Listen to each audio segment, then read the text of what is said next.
Bishena. Welcome, everyone, to the Aramaic School of Light and our Wednesday night class. And we're going to continue where we left off and with the Eden story. But before we do, I have a surprise for you tonight. I'm going to ask Rebecca to open up with the Lord's Prayer in the ancient Aramaic tongue. Rebecca? Thank you, Rabbi. Shlama. Welcome, everyone. B'Shena. Let's pray.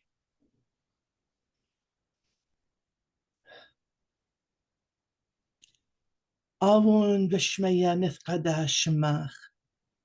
Tete melkuthach. Nehwe savyanach eiken ad b'shmeya ab ar'a. Haulan lachmed sunqanan yawmana. Washfuklan chawbein eiken ad abkhnan. Shwakan al-khayabin. ولا تعالن النسيون إلا بصم من بيشة مدو لدي لخيم الكوثة وخيلة وتجبختة لعالم عالمين. Amen. Amen. Thank you. Thank you. I'll be calling on you in a little bit, too. All right. We're glad to start it this evening, and I'm going to continue right with the Genesis story where we left off 2 weeks ago. And I'm going to start with the 18th verse, and this is my translation from the Aramaic Pshita text. So I will go very slowly so you can be reading it either from Dr. Lamza or whatever Bible you may have in your hand or on your lap or wherever it is you keep it. And I'm going to start now, Genesis, the 2nd chapter. Now remember, the name of this book in Aramaic is Britha, and Britha means the creation. So it's called the book of creation. So I'm going to the 18th verse. And what I did is I used a little bit of the Hebrew rather than the Aramaic when it came to the name of God. So I open up with verse 18. Now God, Yahweh, said, it is not good for the earthling to be alone. I will make a helpmate equal to him. Now, what I like to do is to stop a little bit and explain why I use these words. But let me tell you something. The way it's written here in Aramaic, a helpmate equal to him, that word there, equal, is a very strong word. It means a duplicate of him. Almost. Almost a duplicate of him. Like him is another way to translate it, or as he is.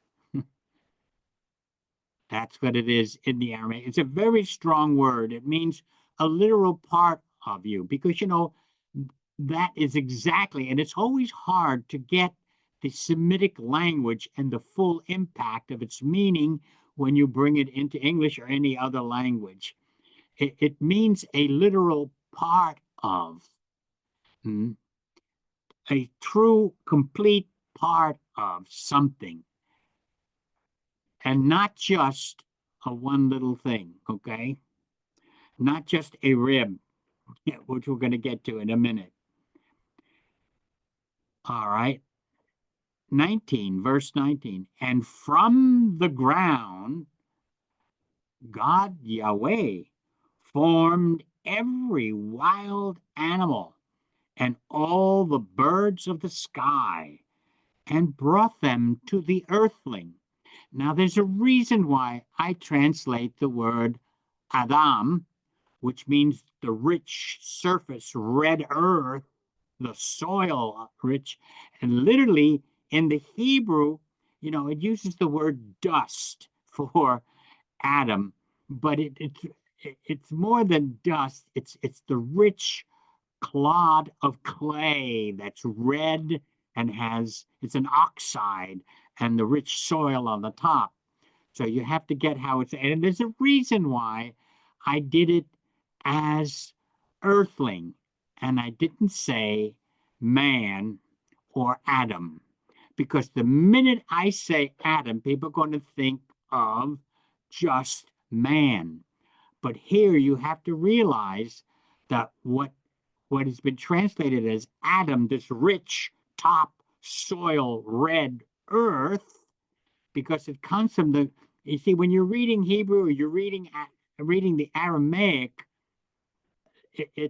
the word Adam comes from Adamah in Hebrew, and it's the same identical word, only it's a THA at the end in Aramaic. But it's a play on words where Adam agrees with the word earth. That's why I don't use Adam, and I use the word earthling to connect them with the Adamah, which is the earth, the land. This is a land creature, not something from the sea, not something from the sky. And this earthling participates in relationship with God. We're going to get into all of that tonight, and I'll explain the trees and everything in just a minute. So, but I want you to understand why I use the term earthling if you're just joining us tonight instead of what I've been doing, okay? So, and not only that, there's another reason for it. Because I don't use the word man, because we're getting into gender. That's why I don't use the word man. I use the word earthling, because gender has not been differentiated yet. It has not been differentiated. It's all in the earthling. You get it? All in the earthling. I can use a Greek term, but I decided to use the term earthling because that fits earth, and I don't get into gender. Just this earth creature, this earthling, and I didn't use the word man. Not here, because this earthling is not gender specific just yet. How do I know that? Because I know what's coming up too. And I wanted to keep it connected with the earth, okay? So it's really, this creature is androgynous. Androgynous. Now, let's go on with it, and I'll explain more as we go. That's why it says, and from the ground, God Yahweh formed every living animal, and they brought the animals to the earthling to see what he might name them. So everything that the earthling named them, each living creature, that is its name. So the earthling had named all the tame animals, and all the birds of the sky, and all the wild animals. But for the earthling, there was not found, and here's that full phrase, meaning helpmate and equal to him. So, verse 21, so God Yahweh cast upon the earthling a deep sleep, and he slept soundly. Then he took from one of his sides. It doesn't say right or left. That's why I say from one of his sides. It means a complete side thing. Okay. This word, both in Aramaic and in Hebrew, can mean rib and can mean side. Either one. And in Hebrew, they favor the idea of side, the entire side. And I tell you why. Because of what the earthling says once he sees what has been created. Okay, let's get to it, and I'll explain it. That's why I use the same expression I did in the verses above. I use the term a helpmate equal to him. Couldn't find it. So God, Yahweh, cast upon the earthling that deep sleep. Then Yahweh fashioned the side, not the rib, but the side that he took from the earthling. Notice what I used, that he took from the earthling. In other words, he took something that's going to make now the earthling stand out. And he took from the side, he took the earthling, women, the side that he took from the earthling into a woman. Now, the word woman in Hebrew is Isha. Isha. If you're reading it in Hebrew, it's Isha. But in Aramaic, it's Atha. Atha. So in Hebrew, it's Isha. But in Aramaic, it's Atha. And brought her to the earthling. So now the earthling said, this time, meaning all the other times, all the creatures that he brought didn't matter. That this time, what has been brought to me is bone from my bone. Garma is the word for bone in Aramaic. Bone from my bone, and flesh from my flesh. See? Not just rib, not just the bony rib, but this is why he says, this time it's not an animal, it's someone like me. So this time bone from my bones, plural, bone from my bones, and flesh from my flesh. This one will be called Atha. Because, and if you're reading Hebrew, this one will be called Isha, because from Ish she was taken. Isha, Ish. Why? It's almost the same. In other words, the word for man is Ish, and the word for woman is Isha in Hebrew. This is when the gender comes into play. But actually, this is the only time, this is why I used man there and not earthling, because now the two genders are in existence. Instead of totally being one, then from this rich soil, God made two. And notice what I just said, from this rich soil, God made two, because the power of the two were together.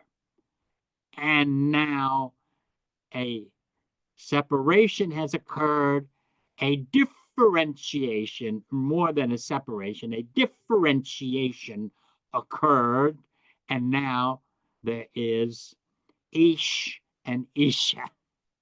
We have Isha really is meant, and he called this one Isha, and because from Ish she was taken. Now, this is a parenthetical thought. This is really not a part of the story. This is added by a scribe.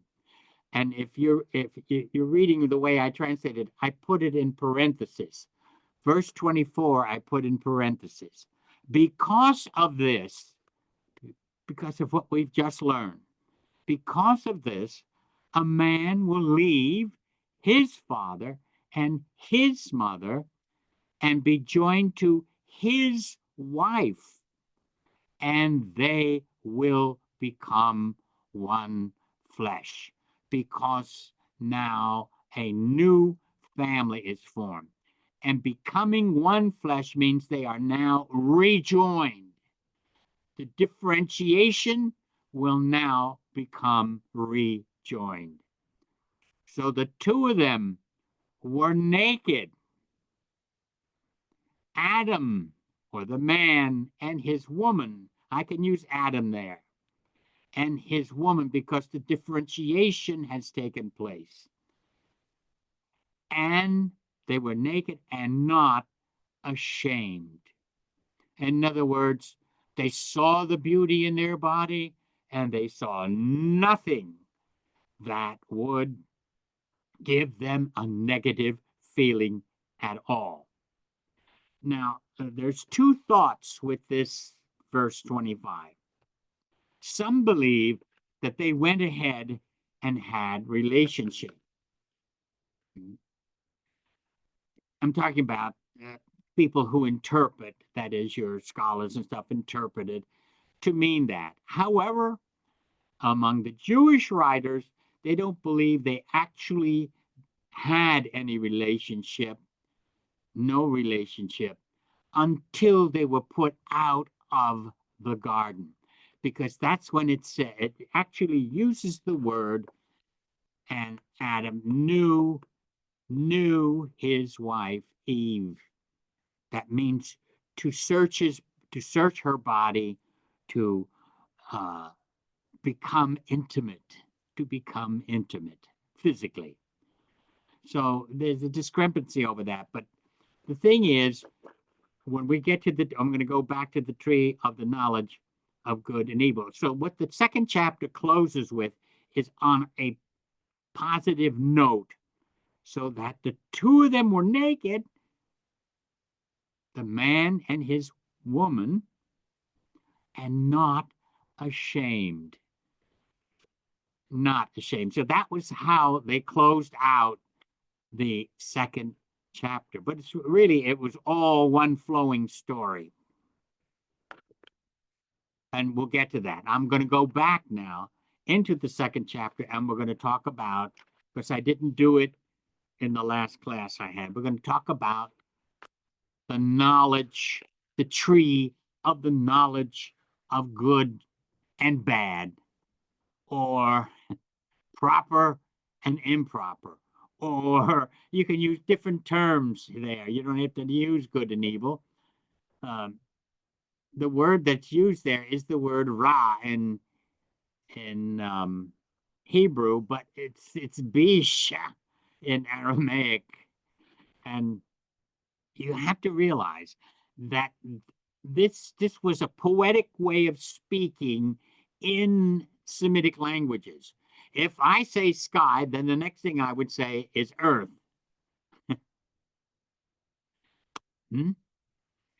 It's a special term that they use in Hebrew and in Semitic languages, where they match things together, heaven, earth.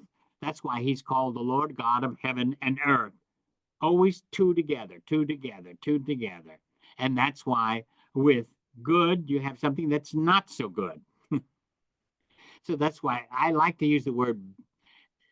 In other words, when we look, let me tell you, the tree of the knowledge of good and evil, I use the term comprehensive knowledge. That's what I used over 2 weeks ago when I was speaking on it. But there's another way. It means you become cognitive, totally cognitive. In other words, you can discern. For instance, when you're going to go buy a car, what do? You discern it. When you go to a car, not only do you see, because they make it colorful and everything, but what does that car have to offer you? What does it have on the inside?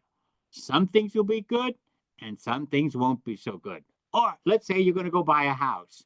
So you go to a house. Oh, you like this, you like that. Oh, but I don't like that particular thing. I don't like the way they made that door. I don't like the wood they used in the kitchen for the cabinets. I'd rather have a different style cabinet. I don't like the wall thing in there. See, that would be bad. Do you understand what I'm saying? Good and bad. That's what it means when it refers to the tree of the knowledge of good. And it's because of that word evil. And I told you, God does not create evil. God does not create evil. He's incapable of creating evil. We can create evil by the things we do, and we can hurt people by the things we say. It's the same thing. This is what it means. It means a cognitive knowledge. You have a cognitive knowledge of, when you examine something, what is proper and what is improper. You got it? That's all that tree is.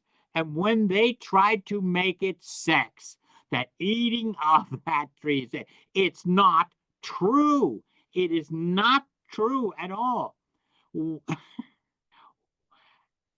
God said, be fruitful, he blessed it. Be fruitful, multiply, fill the earth. That's what we read. Be fruitful, multiply, fill the earth.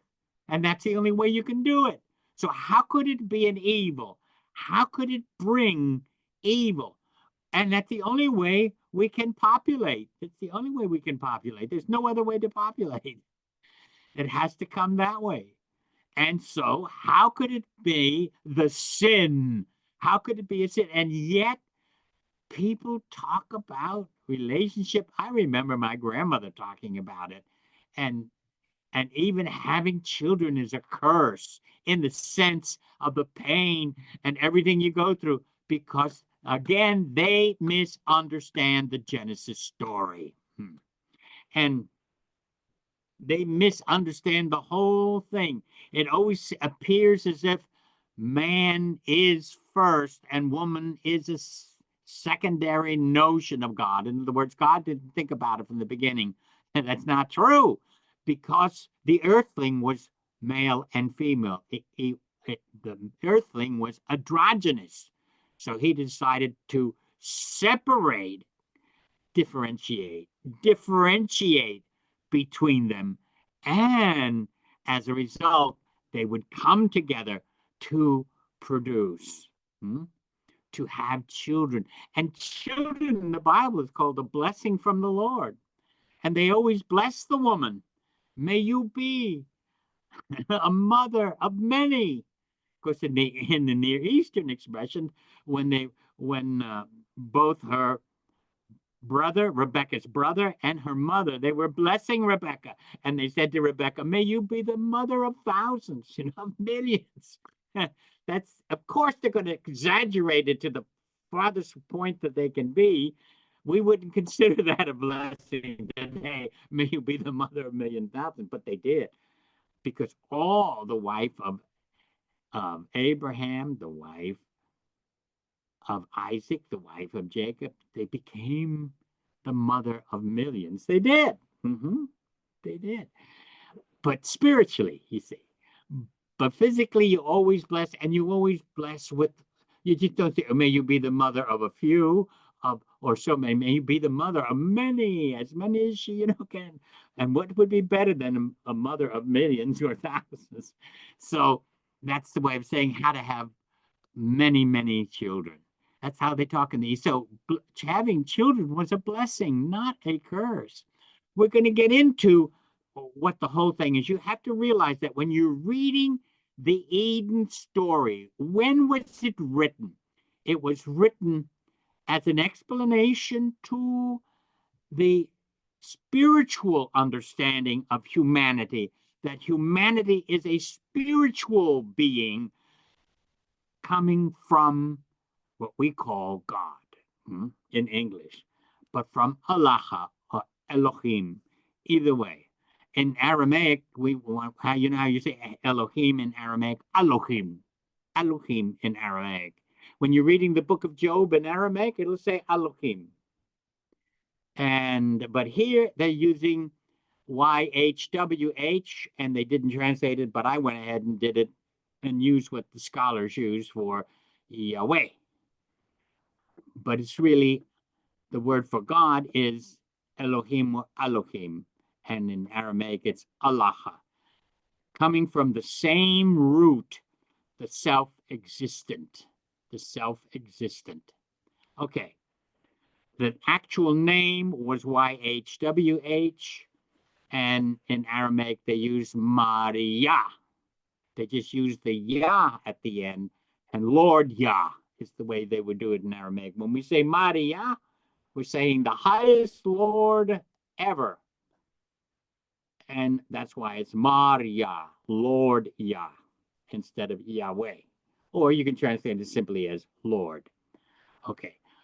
When this Eden story was developed, if you notice that it's basically, even in creation, when you read the first chapter, what does the first chapter end with when God said everything that he had made, it was exceedingly beautiful or exceedingly good?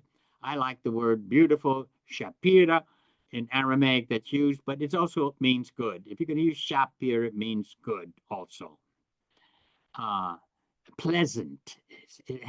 That word shapira has many meanings in Aramaic and in the Hebrew too.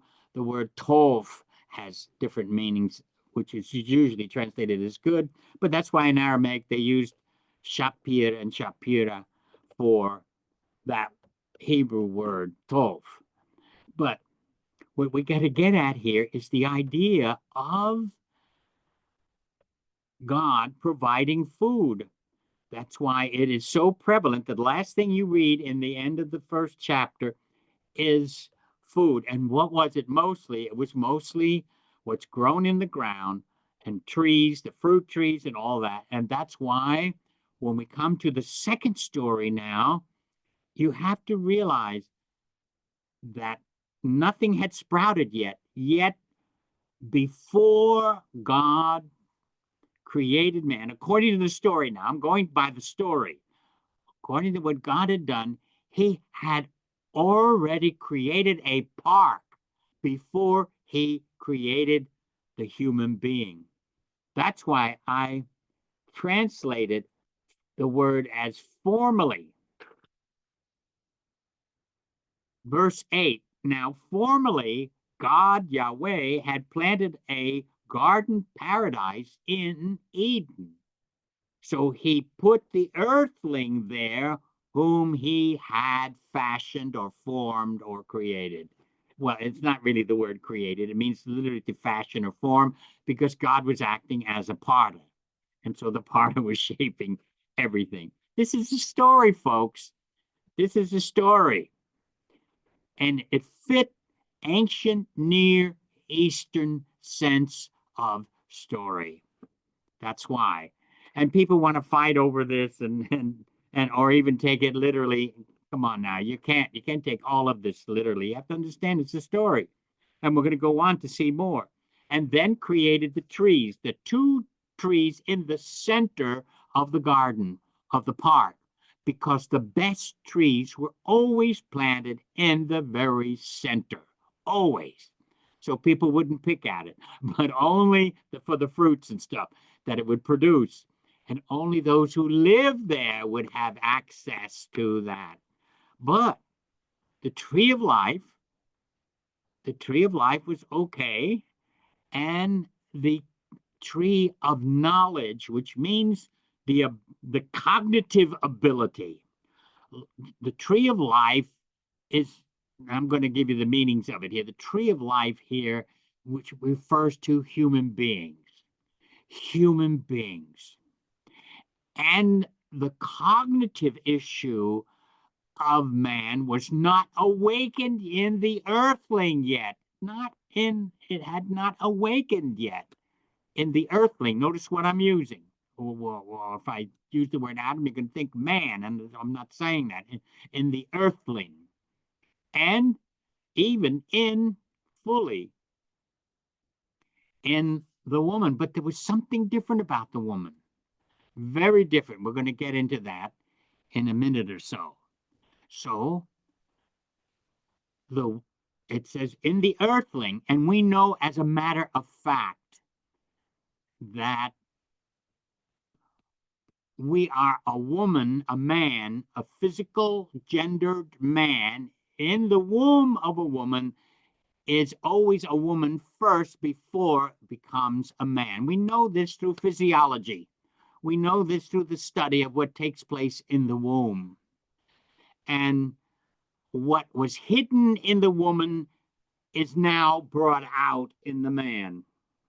And you know what I'm talking about. In fact, what's so interesting, in Aramaic, only in Aramaic, it's not there in the Hebrew, but it is in the Aramaic.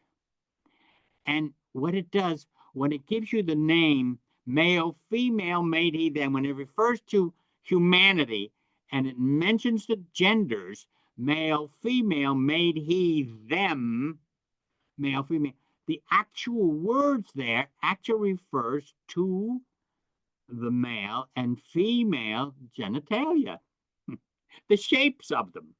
Mentions the shapes exactly when we say male or female. In Aramaic, it's actually the shapes of the genitals. Interesting, isn't it? So I'm talking about in the first chapter. In the second and third, which is the Edenic story, it was written around the 10th century when Israel was already farming the land. They were in what we call Israel today. The 10 tribes, the 12 tribes were scattered and forming a nation. So when this was done, the story of Eden, you have now a different idea. And the major thing is they were constantly working with the ground. They still were pasturing. They had sheep, they had some cattle, they had all of this other, but they were basically tilling the land because before they got to the promised land that Moses brought them to, all the people were farmers there in the land, the people that they conquered. The Hittites, some Hittites had come down from Turkey, which wasn't called Turkey in those days, and they had come down and they had worked the land and all that, and they were agrarians. That's why you have the story that's why they were just eating all vegetables and never any meat in the first story. But they liked the byproducts of the animals and not so much the animals. They used the animals for worship and certain services and stuff, but they had to work the land. So that's why you're dealing with when you come to when God when they disobeyed. That's another thing I got to tell you too, that the word sin is not introduced in this Eden story. The first time we meet the word sin, we meet it in the 4th chapter of the family of Adam and Eve and the 2 boys that they had. And then later they had a third one, Seth. But that's when we're introduced to the word sin. So what did the man and woman do in Eden? They were disobedient. Of course, that was sinful. No, not sinful. They were disobedient. Just like a child can be disobedient with a parent. And it doesn't mean they're sinners. Doesn't mean they did something really, really that brought sin in the world. No. They were capable, once they opened up their cognitive knowledge, which was when they ate of the tree, that gave them a realization they could do anything they want. Whereas when they were in Eden, they had a restriction on them not to eat of that tree. When they were put out of the garden, there's no longer restrictions. We're going to get into all of that. I'm going to explain all of that as we get into the 3rd chapter, because people don't understand it when they're reading it. They don't get when God did not curse the man and the woman, did not. That's another thing. And we built a terrible story around talking about Christianity and Islam built terrible stories around this Edenic story, and it does not belong there at all. They disobeyed. Yes, they disobeyed, and they paid for it. They were put out of the garden, and they lost the opportunity to keep eating of the tree. They had to keep eating of the tree of life to keep the life going in them. Now they were going to have to go outside and work the ground. And they did raise some livestock, some sheep, and it was Abel who did that. But that's another story. I don't want to get into that. But the word sin, and yet we make the story of Eden original sin. They did the original sin that was passed on. They didn't commit what we call sin, the grave error. They disobeyed and ate of the tree, and they opened up their cognitive knowledge, which did not belong in Eden. It belongs outside of Eden, outside the park, where they're going to have to work things, where now they're going to have the knowledge, oh, this is good and this is not so good. I'll do this, but I'm not going to do that because that's dangerous to do that, but I'll do this, which will be good. They opened up the knowledge of good and not so good. You got it? That's the tree. Now, when I say cognitive, what forms the cognitive knowledge? There is the inward cognitive that is going. The spinal column, and the brain is the fruit of the spinal column. That's you have a tree there. That's the tree of cognitive knowledge. And it works for the cells, and down the spine, all the connection goes down the spine into all the organs. All the connections are made. Everything is made for the electrical impulses, for everything that is done. So the cognitive knowledge is a wonderful, that's why they call it a tree.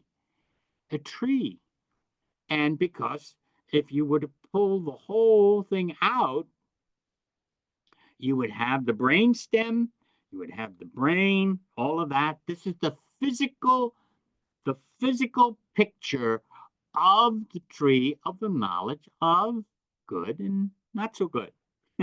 Okay? That is what it's talking about. And they weren't ready yet. God was not allowing them to have that just yet.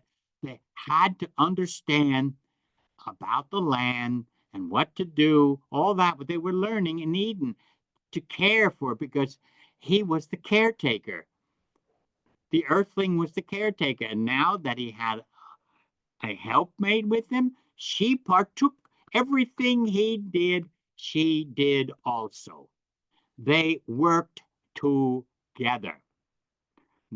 That's why Lambda uses the word equal there, equal, which I like it, because it, and I use it too, because they were absolutely sharing everything. Everything was shared, everything. And in Eden, and they hadn't touched that full cognitive awareness yet. But there was something unique and different about the woman. The man, and the word for man in Aramaic is gaura or gavra, either way you want to pronounce it. In the biblical, it's gaura or gavra, either way. And the woman is atha. I'm talking about Aramaic. So they had she was also a caretaker. See, when you think of helpmate, you think of just helping Adam himself. No, it meant she shared the responsibility. That's why he told her that they could not eat of the tree of the knowledge of good and not so good. Okay? You got it? They were not ready for it. And God knew when they were supposed to be ready for it. Not yet. It's like children. Children gradually learn No, no. Yes, yes. No, no. Yes, yes. But when they're really little and innocent yet, in the sense of that's innocence, they haven't opened up their cognitive knowledge. They have to grow into it, and not all of a sudden partake of it and have it. And that's what happened with the man and the woman. This is told in story form. That you got to get it. It's story form. God didn't create a tree and say, "Don't touch it." He knows that's the first thing we would go to. Because anything you hide, people want to know. They want to know what is going on. And if I said, "Hey, I brought something," I don't know if I should show it to you. In fact, I did that one time. I brought a big box like this. This was to church. I brought it to church because I was going to illustrate something. So I thought I'd do it literally. I had a box about this big and I moved it around and it would make noise like there was an animal in it. And I said, I brought something back from Norway. I said, and I don't know if I should show it to you or not. And oh, of course, the whole congregation, they want to know what I had in that box. What kind of an animal did I have in that box? Because I shuffled it a little bit and it was like trying to get out. And I said, well, I got it. It's something that usually lives under a bridge. And what I brought out are two trolls. but but before that, though, people were going crazy. They wanted me to open that up and show them the animal. Instead, I brought out two dolls, trolls, a man and a woman. Perfect. And I had the missile. I had the what they call it, the heather. I had the heather there, so it would not be anything bad. It would be a blessing to have the heather there. So I had that with them too. So when I was in Norway, I had gotten that. But what I'm getting at is telling me I can't see or know something makes me want to see it, makes me want to know it, makes me want to do that. And I'm sorry, both men and women have that, not just women. You have to know what is hidden. And it's very strong in the Isha. Adam, remember, Adam is Ish and she is Isha. All right, let's go now to the third chapter, which is so misunderstood. Oh, so very misunderstood. This is the first one was misunderstood because now it's going to be what's this third chapter. We're going to make it sin and all that. No, it was just disobedience. But let me tell you, let's get to it. Chapter 3, verse 1. This is my translation. Now the serpent, and remember, if you have questions, put it in the Q&A. Now the serpent was the most astute. Notice how I translate that? The most astute means intelligent. Intelligent. The word in Hebrew is arum. Arum. In Aramaic, it's arim. Arim. Arim. Arim. But in Hebrew, arum. You see, it's the same word. Same word. It means, and of course, it also means cunning and all these other.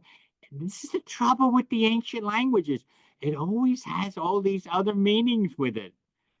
And of course, we're going to make the serpent evil. We're going to make him Satan. And that did not exist. Even the word Satan didn't exist yet here. Did not exist. Or the devil did not exist. Did not exist. So that's why it uses the word arim in Aramaic and arum in Hebrew. Now, that's why I translated the most astute of all the wild creatures that God Yahweh had made. So It said to the woman, truly, God said that you, now the word you in Aramaic and in Hebrew is plural. So that means you got to understand, but because of English, we don't get it. It looks like he's just talking to the woman. But the word there is atone. Truly, God said that you atone, meaning both you and the man, were not to eat of any tree of the garden park or paradise, either way you want to put it. And the woman responded to the serpent. She says to him, from the fruit of all the trees that are in the garden paradise, we may eat. Eat. This word eat and fruits and everything is prevalent throughout the entire story of Eden. Eating and food. This word and anything that occurs constantly in the story means emphasis placed there. Emphasis. And it was important. Food is important, okay? We have, privilege of eating from any tree we want. But from the fruit of the tree that is in the center or middle of the paradise park, God said, you will not eat from it, and you will not touch it, so that you may not die. So that you may not die. She just passed on all the information that she had learned.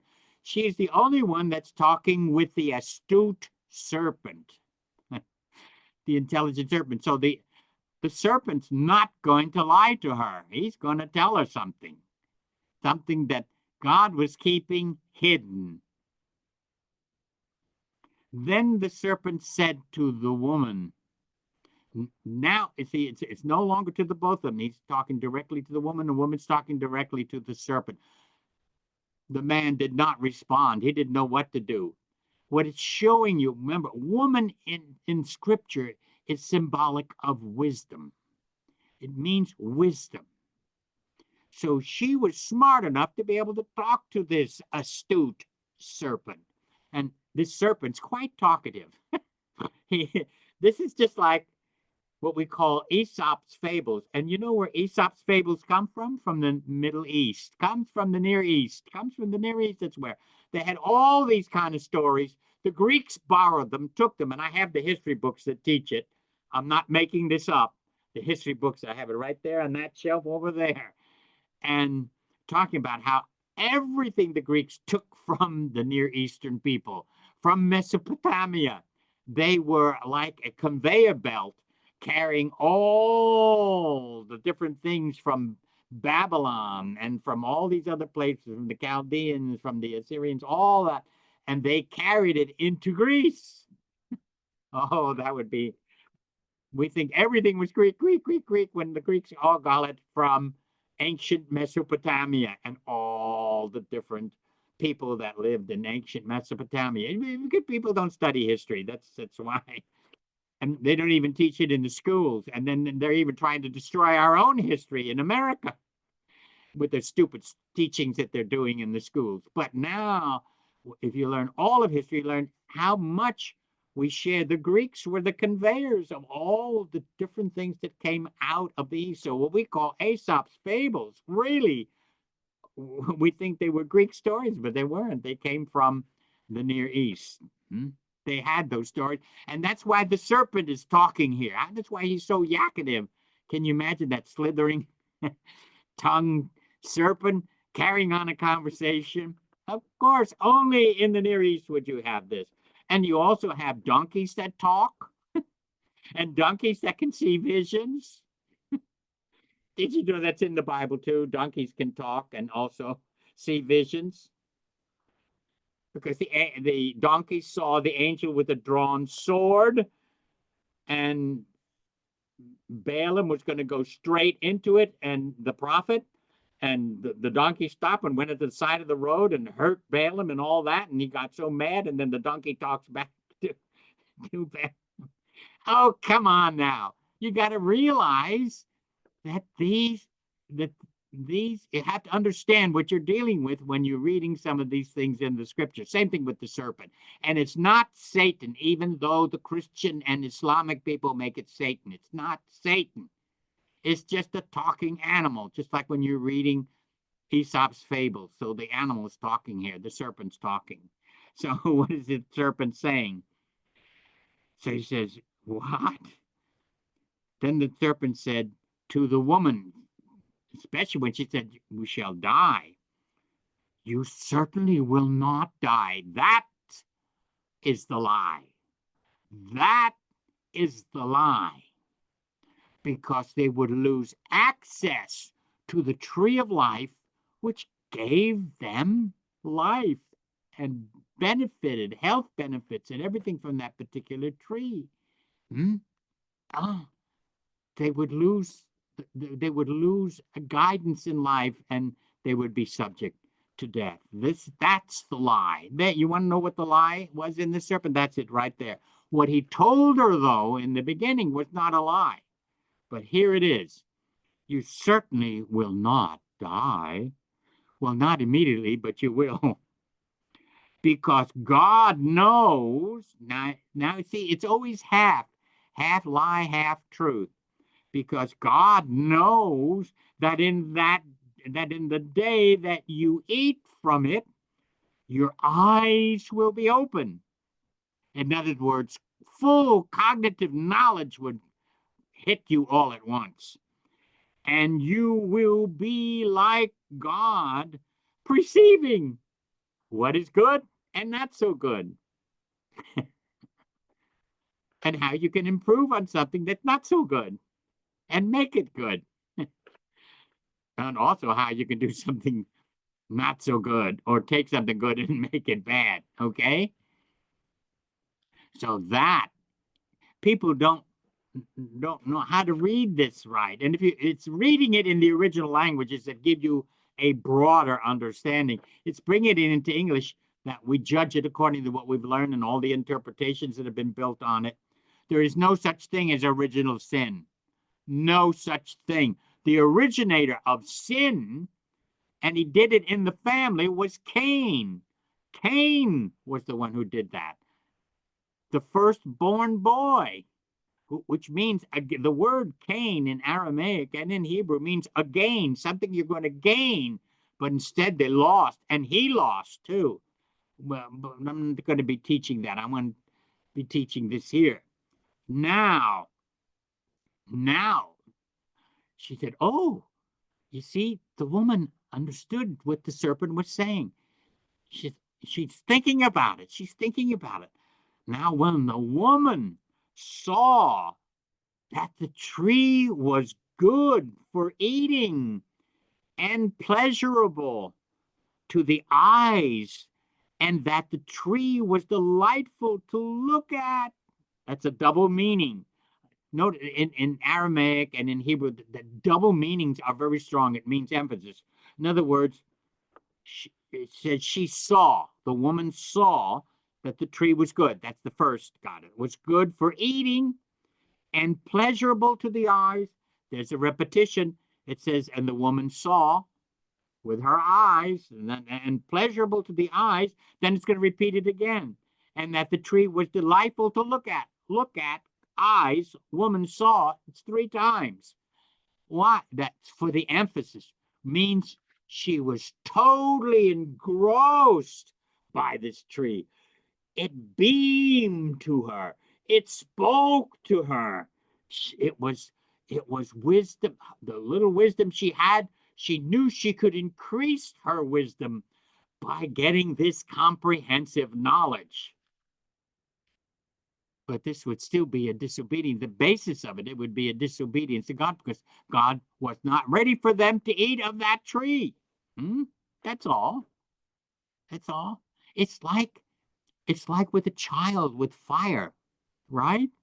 Fire is good. Look at all the good things we do with fire, and then look at all the bad things we do with fire. But you take a child and you want to train them in good and not so good.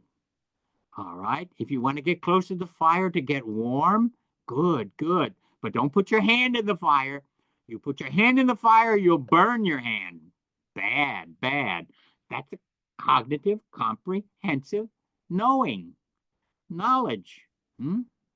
This is so simple. Look at what we've done to this entire story. We made it something ridiculous and condemned our souls, condemned our minds, condemned us completely. We brought condemnation out of the story instead of the simple meaning, yes, they did disobey. I'm not playing that down. They did, and they paid for it too.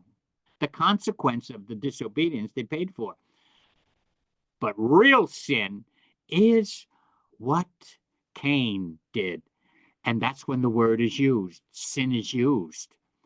It lies at the door. It's right there at the door. It means it's working in you. It's working in you. It's already working in him. If I was teaching that, I would explain it all completely, but not right now. So she's looking at things. She's looking it over. She's already awakening her cognitive knowledge. Well, look at that tree. It's beautiful. The fruits are beautiful. It's pleasant to look at. I get a good feeling from this tree. And she took of its fruit and ate. She ate, which means she took it in completely. Took it in completely. She awakened. She awakened. That's eating. So also she gave some to her husband who was with her, and he ate. She ate first, and then she gave to him. And he saw nothing happen to her. She did not die. She was the same one that was there all the time. So he took it and he ate too. he let her experiment with it first. And she did, and everything, she was the same. Except something now is going to happen. They open cognitive knowledge. And oh goodness, I didn't realize I had gone overtime and I got to get to the questions. All right, we will continue with what happens to the woman and the man and what God did not curse them. Please get that out of there. He did not curse them. Did not. He only cursed the serpent and the ground. And that when I say curse them, I mean he put a curse on the ground and on the serpent, but not on the man and the woman. And we're going to get that. We misunderstand that Genesis 3:16. We misunderstand that verse, and I'll get to that the next time I'm speaking. All right, let me get to the questions. Then I got to talk to Rebecca. Why I have Rebecca here tonight? Is there a Bible written using your words? I like the words you use. No, I just used my translation here. Okay, I haven't published anything in that yet. My first time here. Timing a bit challenging due to being in Sydney, Australia. No questions yet, just to say how fascinating and valuable. Dr. Errico has so much knowledge and he's so very generous to share it with us. Thank you. Oh, thank you. I appreciate that. Good. Now, what I want to tell you is next week I've got a surprise for you. Rebecca is going to be. Rebecca, would you come on, please? And this is this is Rebecca Johns, and she will be teaching this year. As far as I know, I will be here. I'll open it up, but she will be teaching next Wednesday because Hanny could not make it for this coming Wednesday or make a video. In fact, we're going to be doing something different with Wednesday night. So next Wednesday it's going to be Rebecca. And Rebecca, what are you going to be teaching on? Absolutely, Robbie. It's my pleasure. Next week I will be speaking on Let there be light. This is one of my favorite things to be teaching on. Some of you have already been in my classes or are scheduled to be. I'm starting again April 1st. It's an 8-week series where I actually cover both books by Rocco Errico, Let There Be Light and There Was Light. But Let There Be Light, I'll be covering sort of an overview of the 7 keys next week. So if that's something that's new to you, you're going to have your socks knocked off. And if it's something that you have heard before, let's cut in deeper and understand the 7 keys that are so pivotal in understanding the Aramaic language and Semitic view of scripture. Rocco Errico did a fantastic job putting this together. This was a work blessed by Rabbi Lemsa many years ago, and it's my privilege to teach it. I'll look forward to seeing you all next week. And you have to realize, to Rebecca, it belongs to the relatives and families of Dr. Lamza. My father's uncle. She speaks Aramaic, of course, the Assyrian form of Aramaic, but that's what she speaks and knows it. And that course that she's teaching, I used to teach it all the time. It's the 7 keys that unlock the scriptures. Oh, the entire Bible. And she does a marvelous job. I've been in several of her classes that she has taught from those books, and she is wonderful with it, and you'll love it with her. So that will be next Wednesday, and you don't want to miss it. And I'll be here to make sure you're there, okay? And then I'll take the following Wednesday and finish up the Eden story, and we'll get into a misunderstanding of that terrible verse, the 16th verse in the 3rd chapter. All right, love you, everyone, and see you next week. And Rebecca, I know God is going to be blessing you fully and the people and what you'll be teaching next week. And Love so you, it everyone. is. God bless you all.